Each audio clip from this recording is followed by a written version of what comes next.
कारंजा येथील दिशा ग्रुप प्रत्येक शाळा महाविद्यालयात नेत्र तपासणी शिबिराचे आयोजन करणार आहे। याच अनुषंगाने या वर्षातील तिसरे शिबिर जागतिक महिला दिनाचे औचित्य साधून दिशा ग्रुप व सन्मती ज्ञान मंदिर इंग्लिश प्रायमरी स्कूल आणि कॉन्व्हेंट यांच्या संयुक्त विद्यमाने आयोजित करण्यात आलं।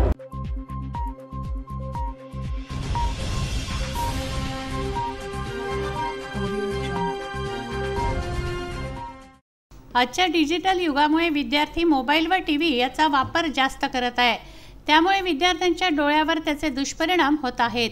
डोळ्यांकडे लक्ष दिलं जात नाही ही बाब लक्षात घेऊन दिशा ग्रुप कारंजा प्रत्येक शाळा महाविद्यालयात नेत्र तपासणी शिबिराचे आयोजन करणार आहे। याच अनुषंगाने या वर्षातील तिसरे शिबिर जागतिक महिला दिनाचे औचित्य साधून दिशा ग्रुप व सन्मती ज्ञान मंदिर इंग्लिश प्रायमरी स्कूल आणि कॉन्व्हेंट यांच्या संयुक्त विद्यमाने घेण्यात आलं।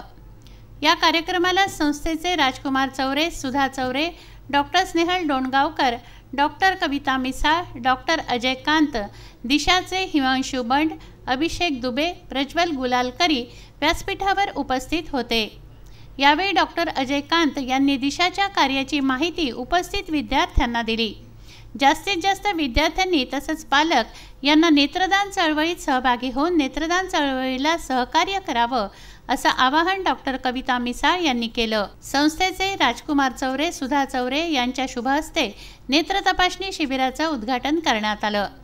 या कार्यक्रमाला स्थानिक दिशा ग्रुपचे सदस्य प्रमुख अतिथी म्हणून doctor Sushil Deshpande, doctor Shardul Dongaonkar, doctor Vijay Jawahar Malani, doctor Ram Gunjate, doctor Padmakar Misal, Brijmohan Malpani, Sheetal Devda आदी उपस्थित होते। शिबिरादरम्यान डॉक्टर वर्षा सुखदेवे, डॉक्टर नवल सारडा, श्रीनिवास जोशी, सफल आगे, गोपाल कडू, प्रवीण वानखडे यांनी शिबिराला भेट दिली। या शिबिराच्या आयोजनासाठी संचालक मंडळ, शिक्षिका कान्हेड, रवणे यांच्यासह शिक्षकांनी विशेष योगदान दिलं। अक्षय लोटे, विदर्भ न्यूज, कारंजा।